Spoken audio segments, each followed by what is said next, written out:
It's high stakes hustling. High stakes hustling. Don't get me involved. And any money you taking out my pocket, you taking out my family's pocket, you taking out my people's pocket. Don't stop my flow. Let me play. Same rules. Let's play ball. Day 24 of Sean Diddy Combs' sex trafficking and racketeering trial brought an unexpected witness. Chris Hemsworth, the global superstar known for wielding Thor's hammer, now wielding something far more devastating: audio recordings exposing Diddy's inner circle.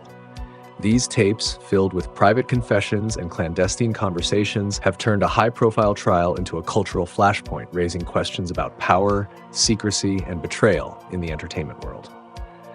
The Manhattan federal courtroom of Judge Arun Subramanian pulsed with a restless energy on June 9, 2025, as Day 24 of Sean Diddy Combs' sex trafficking and racketeering trial unfolded. The air was heavy, charged with the weight of weeks of damning testimony, but nothing prepared the room for what came next. As the clerk's voice rang out announcing the next witness, a hush fell over the public gallery. Then Chris Hemsworth entered, and the courtroom ignited. The Australian actor, known worldwide as Thor, strode through the double doors, his broad shoulders taut beneath a tailored navy suit. His usually easygoing demeanor was replaced by a steely resolve, his jaw set, his piercing blue eyes scanning the room. Spectators craned their necks, some gasping audibly, others clutching notebooks or phones, despite Judge Subramanian's strict no recording rule. Reporters scribbled furiously, while influencers in the gallery whispered, their shock palpable. The presence of a Hollywood A-lister in this grim legal battle was surreal, a plot twist no one saw coming. At the defense table, Diddy froze. His trademark composure, polished over decades in the spotlight, cracked as his eyes locked onto Hemsworth. His hands, usually animated, lay still, gripping the table's edge. Defense attorneys Mark Agnafilo and Tenny Garagos leaned into a frantic huddle, their whispers sharp and urgent, papers rustling as they scrambled to adjust their strategy. Across the aisle, U.S. Attorneys Damian Williams, Emily Johnson, and Maurene Comey sat poised, their expressions unreadable, but their posture radiating confidence. The prosecution had kept Hemsworth's appearance under wraps, and the surprise landed like a grenade. "All rise," Judge Subramanian commanded, his deep voice slicing through the chaos. The gallery, a volatile mix of reporters, Combs' family, and curious onlookers, complied, though the tension lingered. As Hemsworth approached the witness stand, the room seemed to hold its breath. He placed his hand on the Bible, swearing the oath with a voice steady yet heavy with gravity, each word reverberating in the silent courtroom. The question on every mind was deafening. Why was Chris Hemsworth, a global superstar, testifying in a trial about sex trafficking? The answer, as the world would soon learn, would shake Hollywood to its core. The connection between Chris Hemsworth and Sean Diddy Combs was a quiet thread in Hollywood's tapestry, unnoticed by the public but woven deep in the industry's elite circles. Their relationship began in 2010 at one of Diddy's legendary white parties in the Hamptons, a star-studded affair where champagne flowed and power deals simmered beneath the surface. Hemsworth, then a rising star fresh off his breakout role as Thor, found himself among music moguls, actors, and influencers. Diddy, the charismatic bad boy founder, exuded a magnetic charm that drew the young Australian actor in. Sources close to Hemsworth describe an initial fascination with Diddy's business savvy and larger-than-life persona, a lure that led to a casual but consistent friendship spanning nearly a decade. Over the years, Hemsworth was a frequent guest at Diddy's exclusive events, lavish after-parties in Los Angeles, yacht gatherings in Miami, and private dinners in New York. These weren't just parties, they were gateways to Diddy's inner circle, a world of opulent excess, high-stakes networking, and whispered secrets. Hemsworth, known for his grounded demeanor, was an unlikely fixture in this scene, yet his presence went unquestioned. Chris was curious, maybe even naive at first, a former associate recalled. He saw Diddy as a mentor, someone who'd mastered the game. In the courtroom, Hemsworth's testimony peeled back this veneer. "I thought I knew him," he said, his voice low but resolute, each word landing like a stone in Judge Arun Subramanian's hushed courtroom. "I thought these were just parties, but over time I saw things, heard things that I couldn't unsee." The public gallery stirred, a wave of murmurs rippling through reporters and onlookers. Some scribbled furiously, capturing every syllable, while others stared, mouths agape, as the weight of his words sank in. Diddy, seated at the defense table, betrayed a flicker of unease. His jaw tightened, his fingers drumming a restless rhythm on the polished wood. Hemsworth's testimony hinted at a darker reality behind the glitz. What began as a friendship built on mutual respect had morphed into a window into something unsettling. The gallery's reaction mirrored a broader shock. How had a Hollywood hero like Hemsworth become entangled in Diddy's world, and what had he seen that compelled him to break his silence? The trial's most explosive moment detonated when U.S. Attorney Maurene Comey, with a calm that belied the stakes, introduced a series of audio files allegedly recorded by Chris Hemsworth between 2015 and 2019. As the courtroom speakers crackled to life, Judge Arun Subramanian's stern gaze ensured silence from the packed gallery. The recordings, captured at private gatherings hosted by Sean Diddy Combs, unveiled a world of unguarded conversations, Diddy discussing freak-offs with unsettling nonchalance, cryptic references to payments for silence, and tense exchanges with unnamed figures. One clip, raw and chilling, featured a voice prosecutors identified as Diddy's. "You don't talk, you get paid. You talk, you disappear." Gasps erupted from the public gallery, a visceral wave of shock. A juror, a middle-aged woman, visibly recoiled, her hand clutching her notepad as if anchoring herself against the words. Hemsworth, on the witness stand, explained the tape's origins with a measured intensity. "I started recording after a 2015 after-party," he testified, his voice steady but heavy with the weight of memory. "I saw disturbing behavior, things that didn't sit right. I didn't know what to do with what I saw, so I started recording to protect myself, to have proof if it ever came to this." The gallery stirred, reporters scribbling furiously, while Combs's family members exchanged uneasy glances. Prosecutors argued the tapes corroborated earlier testimonies, particularly from Cassandra Cassie Ventura, who alleged years of coercion and abuse. The recordings painted a damning picture, linking Diddy to orchestrated freak-offs and a culture of intimidation to enforce silence. Comey's methodical presentation amplified the tape's impact. Each clip, time-stamped and authenticated, was a thread in a broader tapestry of alleged criminality. One recording captured a heated exchange about cleaning up a situation, with Diddy's voice allegedly instructing an associate to handle it, no traces. The jury, diverse in age and background, leaned forward, some taking notes, others staring at Diddy, who sat rigid, his earlier confidence replaced by a taut stillness. Defense attorneys Mark Agnafilo and Tenny Garagos objected, arguing the tapes lacked context, but Judge Subramanian overruled, deeming them admissible. The recordings had opened a Pandora's box, and their revelations, raw, unfiltered, and haunting, threatened to redefine the trial's trajectory and Diddy's legacy. The courtroom tension spiked as defense attorney Mark Agnafilo launched into his cross-examination of Chris Hemsworth, his voice sharp and accusatory. "Mr. Hemsworth, why didn't you go to the police immediately?" he demanded, pacing before the witness stand. "Were you complicit in these alleged acts, or were you waiting for a payday?" The question hung like a guillotine, drawing a low murmur from the public gallery. Spectators leaned forward, eyes darting between Hemsworth and Diddy, who watched with a clenched jaw. Judge Arun Subramanian's stern glance quelled the crowd's restlessness, but the weight of Agnafilo's accusation lingered. Hemsworth, composed despite the scrutiny, met Agnafilo's gaze. "I was scared," he admitted, his deep voice carrying a raw honesty that silenced the room. "Not just for me, but for my family. I didn't know who I could trust." He described the paralyzing fear of confronting a powerful figure like Diddy, whose influence spanned music, business, and beyond. "I wasn't part of their world," he said, casting a brief, pointed glance at Diddy, "but I saw enough to know it was dangerous." The gallery stirred, some nodding in empathy, others scribbling notes as Hemsworth's vulnerability humanized the Hollywood star. Agnafilo pressed harder, suggesting Hemsworth's motives were less noble. "Your career's been quieter lately, hasn't it?" he probed, implying the actor sought fame or financial gain by leveraging the tapes. He pointed to Hemsworth's recent shift towards smaller projects, hinting at opportunism. Hemsworth's jaw tightened, but he countered calmly, "I've gained nothing from this. I came forward because it was right. U.S. Attorney Emily Johnson swiftly reinforced this in her redirect, emphasizing Hemsworth's voluntary cooperation with authorities in 2024, with no financial incentive. Mr. Hemsworth provided the recordings at great personal risk, she stated, her voice steady, and has received no compensation. The exchange laid bare the trial's stakes.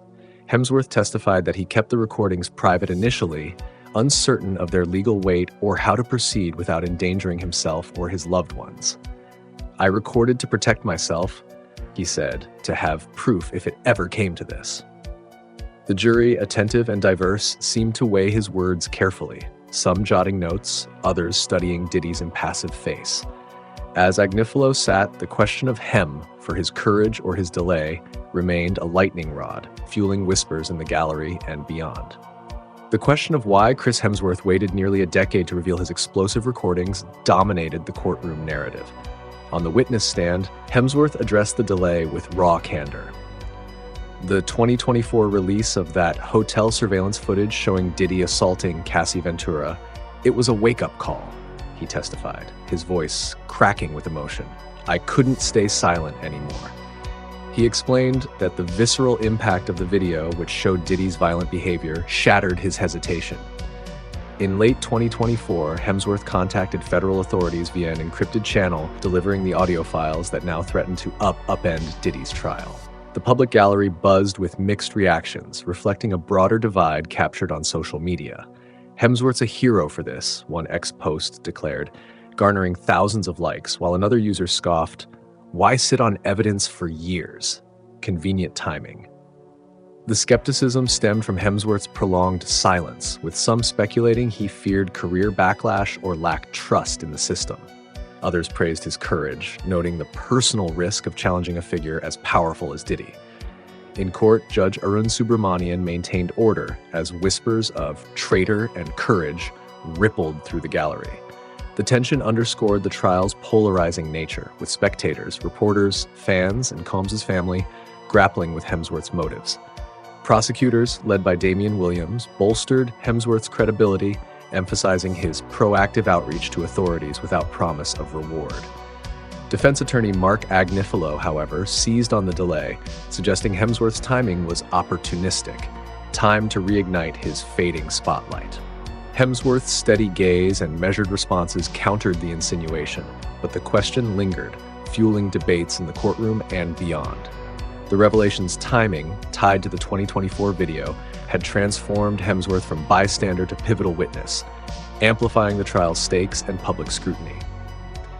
As Chris Hemsworth's chilling audio recordings echoed through Judge Arun Subramanian's courtroom on June 9, 2025, the jury of 12, flanked by 6 alternates, became the focal point of the trial's seismic shift.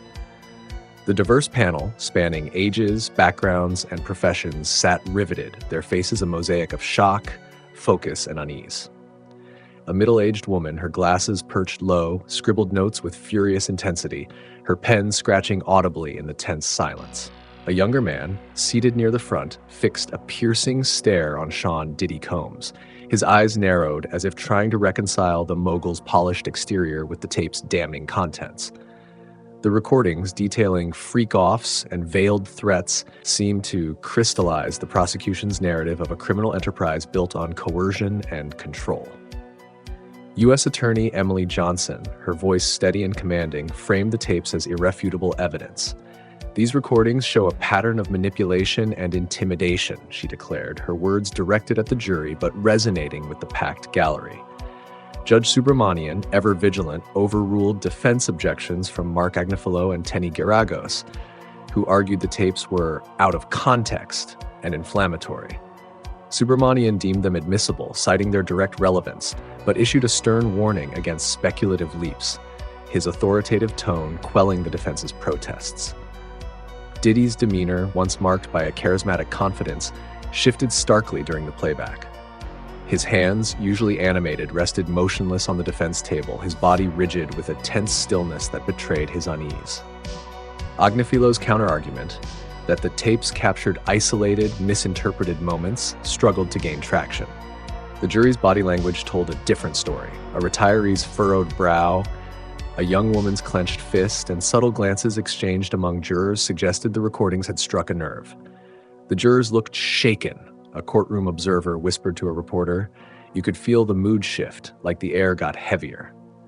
The tape's impact rippled beyond the jury box, amplifying the prosecution's case and casting Diddy in a harsher light. As the session adjourned, the jurors filed out, their expressions guarded, but their notes clutched tightly. Hemsworth's recordings had not only bolstered the prosecution's claims, but it also transformed the trial's trajectory, marking a pivotal moment in a case now etched in public consciousness. Chris Hemsworth's audio recordings, unveiled on June 9th, 2025 in Judge Arun Subramanian's Manhattan courtroom, sent seismic shockwaves far beyond the trial of Sean "Diddy" Combs. The tapes, with their cryptic references to freak-offs and payments for silence, hinted at a broader network of complicity, with redacted names of other high-profile figures sparking a firestorm of speculation across Hollywood. Though the identities remained sealed under Subramanian's strict orders, the mere suggestion of their involvement ignited a frenzy. X posts erupted with wild theories, from A-list actors to music executives, as users dissected every courtroom leak. Who's on those tapes? Hollywood's shaking, one viral post read, amassing millions of views. Another speculated, if Hemsworth recorded Diddy, who else has dirt? The uncertainty fueled a paranoia that gripped the industry's elite. Behind closed doors, celebrities reportedly scrambled to protect their reputations. This is bigger than Diddy, an anonymous industry insider told Reuters. People are lawyering up, hiring crisis PR teams, and cutting ties with anyone linked to those parties. Talent agencies issued discreet memos advising clients to avoid commenting on the trial, while some stars abruptly canceled public appearances. The tapes' revelations exposed Hollywood's underbelly, a world where power and privilege often shielded misconduct. Hemsworth's testimony, implicating Diddy's inner circle, raised a haunting question. Who else knew? If Chris saw this, how many others stayed silent? A viral X post demanded, echoing a growing public outrage over systemic complicity. The trial became a mirror, reflecting Hollywood's darker truths. Judge Subramanian's refusal to allow public broadcast of the tapes, citing their prejudicial nature, only intensified curiosity. Reporters camped outside the courthouse, parsing every ruling, while influencers live-posted reactions, amplifying the drama. The redactions, meant to protect ongoing investigations, instead stoked conspiracy theories, with ex-users claiming a cover-up to shield the powerful. Hollywood's always been a machine that protects its own, a prominent entertainment blogger wrote. Hemsworth's tapes are cracking that facade. The ripple effect was undeniable. Agents renegotiated contracts, studios shelved projects tied to implicated names, and a culture of silence began to fracture under the weight of public scrutiny. Hemsworth's role as whistleblower sparked a reckoning. Some hailed him as a hero, risking his career to expose truth. Others branded him a traitor, exploiting private moments for clout.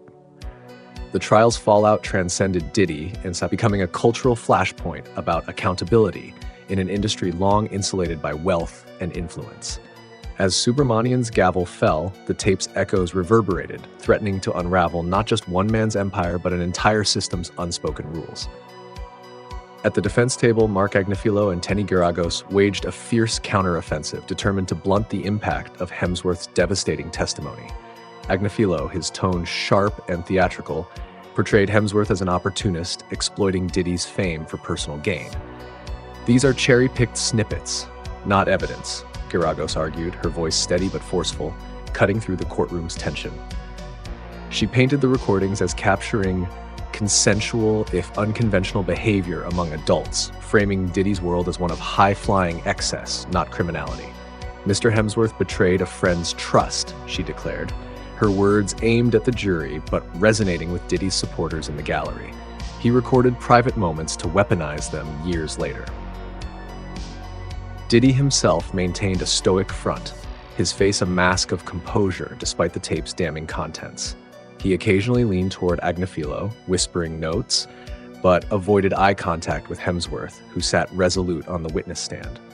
The defense's narrative of betrayal struck a chord with some spectators who murmured about Hollywood loyalty and the sanctity of private friendships. A Combs family member nodded subtly, signaling approval as Geragos pressed her case.